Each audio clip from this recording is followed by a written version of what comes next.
So with the Division 2's new DLC just around the corner, many of you guys have been asking me, yo Skills, is the Division 2's new DLC, Battle for Brooklyn, worth playing? And in today's video, we're going to be talking about everything that is coming with the new DLC and what you can expect. But before we get into the video, I do really want to know, do you already plan on buying the Battle for Brooklyn DLC? Or are you still debating if it's worth it? Now, the biggest question most of you guys will ask, is it free or paid? Well, this DLC is a paid DLC, but it only costs $15. Yes, you heard me right. The cost of the new DLC for the Division 2 will cost you around $15. Now, Battle for Brooklyn, the new DLC is set to release on May 27th. So that is just about 8 days from the making of this video. Now, some of you guys may ask, well, how many missions are in the new DLC? Well, there's going to be a total of 3 main missions, 4 world missions, and 2 story missions. So a total of 9 missions. But the main missions and the world missions are the only missions that you will be able to replay. The difference between main missions and world missions is world missions are just a little bit bigger than your side missions in the Division 2 currently. Now, the main missions are just the same size or a little larger than the main missions we currently have. And then the story missions are not replayable, but they kind of connect the whole story together. But they are not that long either. If you would like to play the story missions again, you would have to make a new character and then run through the whole campaign for Battle for Brooklyn. Now, the 4 world missions are actually connected on the map itself, so you will not have to fast travel to them. But the 3 main missions, you will need to take a helicopter to arrive to those locations. So to sum that up, there are 9 total missions, 2 story missions, 3 main missions, 4 world missions. So a total of 7 replayable missions and 2 non-replayable missions.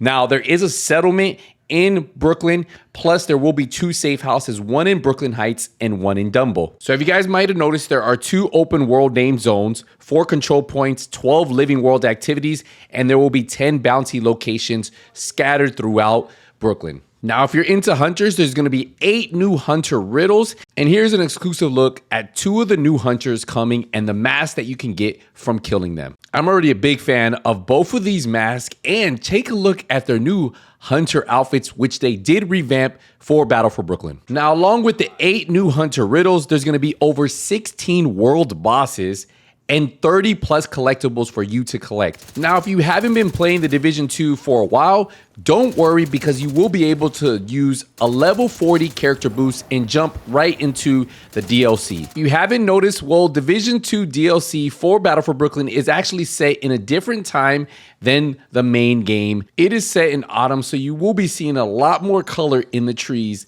than just green. Now, there is an exclusive mask coming with the Battle for Brooklyn DLC that you can only get to drop in the newest DLC, and it's amazing for fighting cleaners because it gives you bonuses for dealing and receiving status effect damage. Also, this mask allows you to keep ADS and even if you are on fire. And it has a really cool camo called Reactive Camo. While you're moving, the mask lights up like it's about to burst into flames. And when you're not moving, it looks like it was just extinguished with just some smoke coming from it. There's also a new skill that is tied to the DLC. It is Smart Cover. There's going to be 2 variants of it. You can either shoot it at an area and all the walls in the area will be in Smart Cover, or you can stick it to the wall that you're currently in cover. The offensive variant is Precision, and what it does is it gives you radius, weapon handling, damage to targets out of cover. The defensive version is called Fortified. It gives you bonus armor, explosive resistance, pulse resistance. Now remember, you will not be able to get this skill unless you own the Battle for Brooklyn DLC. Now, there are 2 main enemy factions you will be fighting in Brooklyn, and it is the Rikers and it is the Cleaners. Now, the Cleaners are actually armed with a different type of flame. They have the purple flame, and what that does, it not only burns you, but it also causes corrosion damage. Now, the Rikers are also armed with something special, but the devs have been very secretive on how the Rikers will look and what they will be armed with. Now, many of you may ask, well, how long is this DLC? The devs have confirmed that the DLC should take you about 6 to 10 hours to complete. Now, I'll tell you, this probably doesn't include solving the 8 hunter riddles. As you guys know, sometimes that takes a couple days.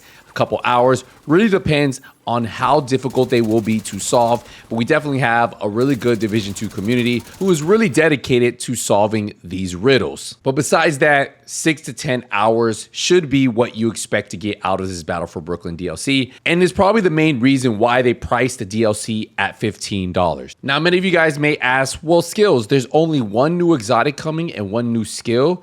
Where is all the new gear and all the new weapons coming with the new DLC? Well, if you didn't know, there is going to be a Year 7 Season 1 pass that launches on May 27th. And while the Season Premium Pass isn't free, the Season Pass always has free items, and all those free items will include all the new gear, including the new exotics, weapons, gear items that are coming to that new season. And that's been like that for years. So for all of you new players, don't worry, you do not have to buy the premium pass if you don't want to, as the season pass will have free items on there that include all of those. Now, again, if you do like vanity items, weapon skins, well, then maybe the premium pass will be for you, and that usually runs about $10. Now, the season pass will have new gear, new brand sets, and new talents, but 3 of the coolest items that are coming are going to be 3 exotics. The first one's going to be the Tinkerer Mask, and what this is going to allow you to do is use 2 talents on one weapon if your primary and secondary weapons are not an exotic and not a named weapon and of the same type. The secondary weapon talent will also be applied to the primary weapon. Now, this exotic mask is tied to the master difficulty in the new season, so we will have to wait a couple weeks after May 27th before we can get this. Now, the next exotic is the Nimble Holster. You receive repairs of 5% of your total armor for every 1 meter you run cover to cover. Now, damage taken while doing the cover to cover is also healed over 10 seconds. And if you see in this gameplay right here, you pretty much become invincible with the amount of healing you have. So if you pair this up with the right builds, maybe a red build, maybe something has a little bit armor regen, the amount of healing you're going to be having coming in is going to keep you alive. I could even see some all red build players using this, especially if they don't want to keep going through armor kits, because it is rolled all reds. So this is going to be a cool piece to see added to builds. And the third exotic is the Pecan, which didn't really stand out to me, and I believe they are going to be tweaking this one. Each kill with this weapon gains a stack of 50% magazine size, increase the next magazine up to 4 stacks. I believe they are tweaking this one, so hopefully it's a lot better than this when it does come with the new season. So in total, with both the DLC and Year 7 Season 1 Pass, there's 4 exotics, there's 1 new gear set, 1 new brand set, some new named items, some new talents. So enough new gear for you to grind and hopefully put together some creative builds. Now, to finally answer your question, is the Division 2 newest DLC, Battle for Brooklyn, worth getting? And I think for $15 and the amount of content that you'll be getting from the DLC and then the gear items that you'll also be getting from Year 7 Season 1 Pass and a price tag of $15, I have to say this is 100% worth picking up. But let me know in the comments, do you guys think the newest DLC for Battle for Brooklyn for $15 is worth picking up? All right, guys, I'm going to wrap this one up. Appreciate the support. Appreciate the love. See you in the next one. Hey, nothing but skills is out.